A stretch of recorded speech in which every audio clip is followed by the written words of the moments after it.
But let's start with Sam Hartman. Sam Hartman now is coming back. Now we find out what was going on. I got friends in Winston. I'm a North Carolina kid. No one was sure what was going on. He comes back, reveals that there was a blood clot issue. He's been cleared to play.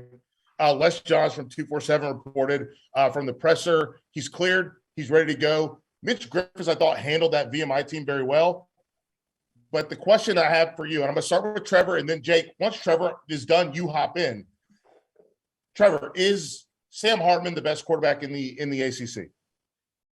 I'll take a step back. I will get to the answer, the yes or no answer, okay? But let's first talk about the issue that he's been dealing with. I'm glad that he's okay, all right? I'm glad that he's been cleared and he now can play football. But just from a guy that is the leader, the unquestioned leader of that program coming into the year, to have to take a step back right before the season starts, that is tough mentally, not only on him, but the rest of the guys around him. And so they will be a better team when he steps back behind center just because of the hype and the leadership around him. That being said, yes, I think he is currently the best quarterback in the ACC. You could make an argument that a non-starting quarterback that wears orange at the University of Clemson might be better than him long-term, maybe even this year. We'll see. But as it stands right now, he is the best quarterback in the ACC, in my opinion. I also want to hit on the injury because I tore the blood clots. Mine was different. It was an ACL. I did my ACL 3 times.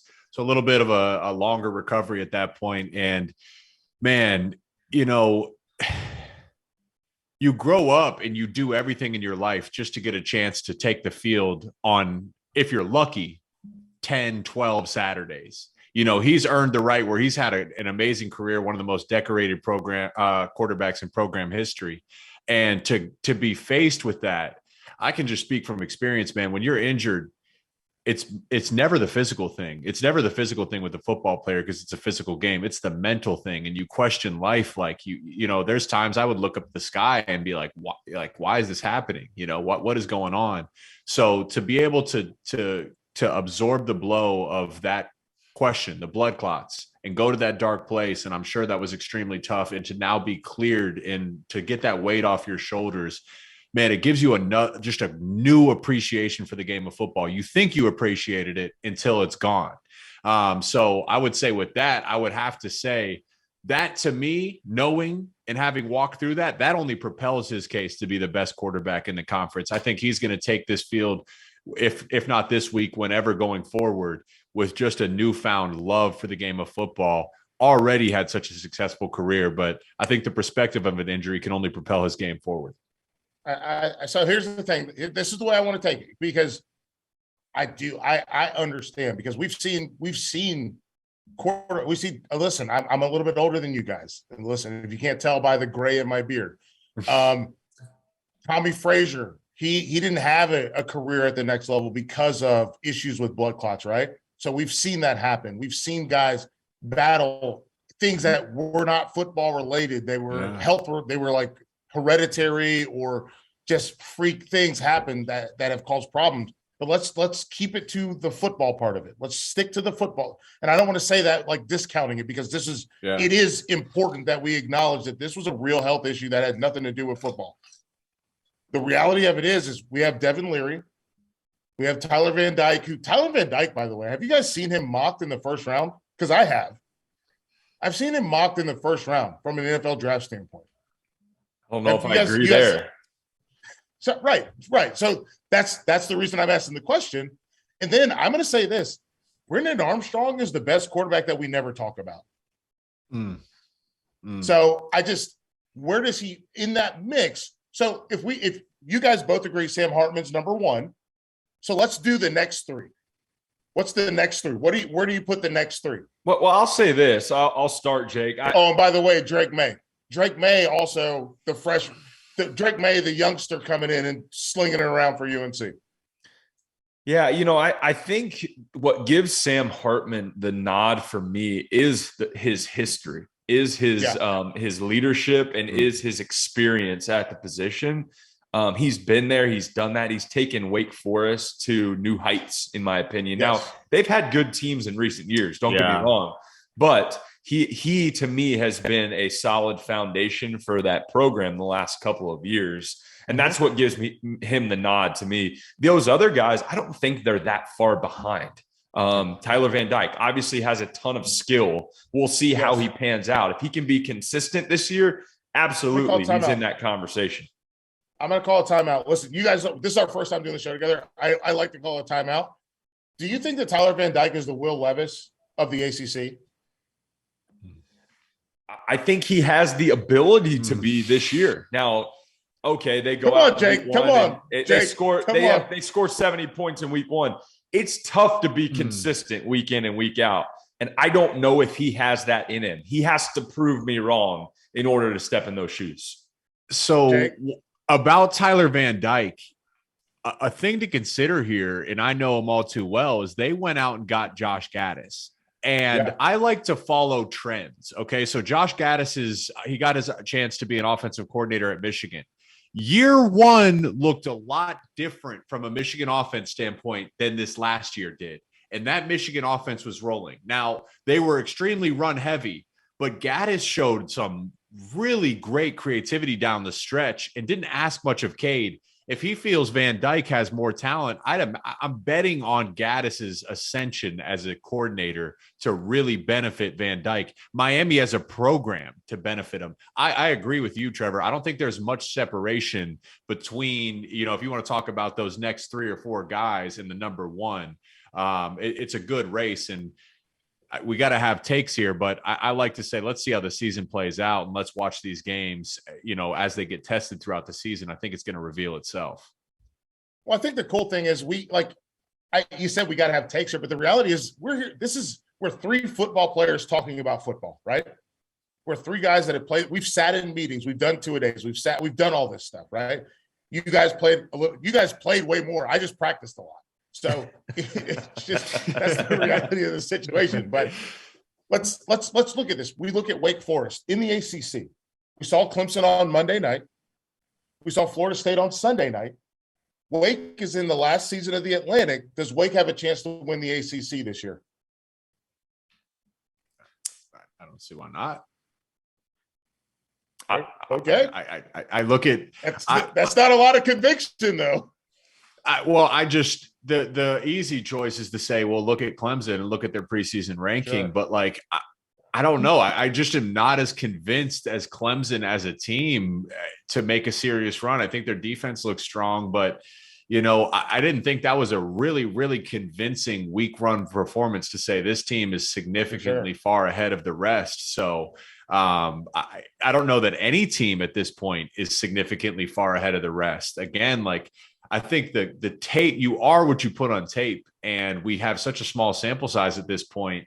Once you get into conference play and see some of these teams match up, the tape won't lie. The tape won't lie, and it's going to reveal a lot of itself.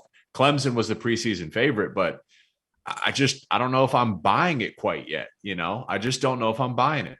I agree with you there, Jake. I don't know if Clemson is better than they were last year.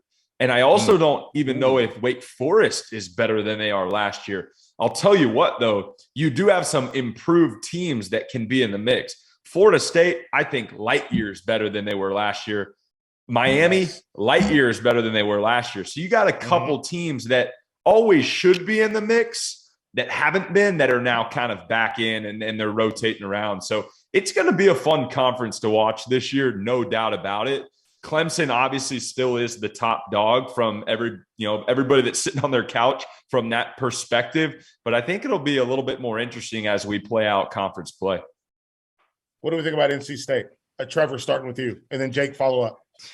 I wasn't impressed this past week. I wasn't. It almost to me was, hey, thank you for the top 25 ranking. We're not ready for this. We bought into the hype.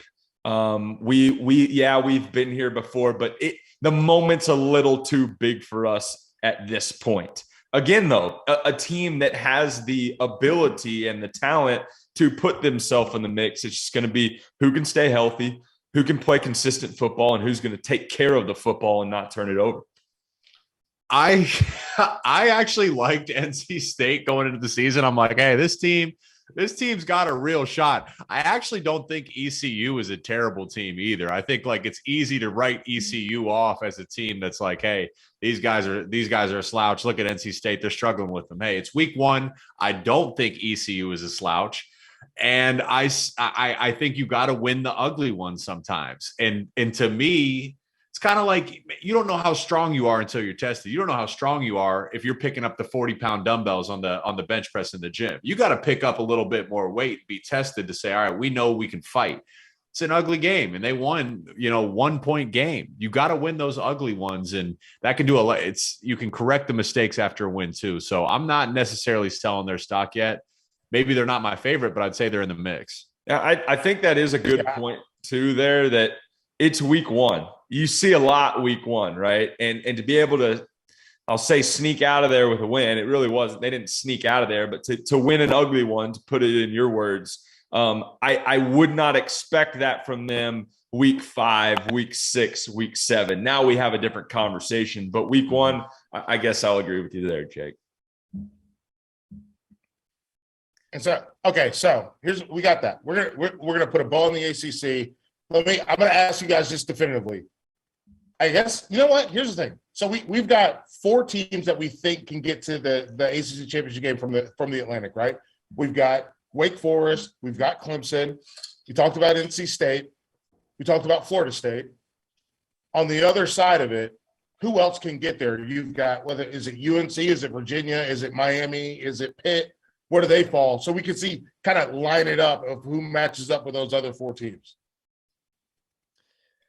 I mean, we can toss around. I really like that Pitt is somewhat battle tested. Now, that's a pedestrian, in my opinion, West Virginia team. I like JT Daniels. They could shake some things up. They win this weekend? What's that? Do you think that Pitt can win this weekend against Tennessee? That's going to be a huge matchup. I think they can. I don't think they will. Right. And that'll obviously remove Pitt from this conversation, but we're kind of tossing around. Who do you think could sneak up there and bite somebody? I don't know. Right. I don't think it's UNC, although Appalachian State's not a bad football team.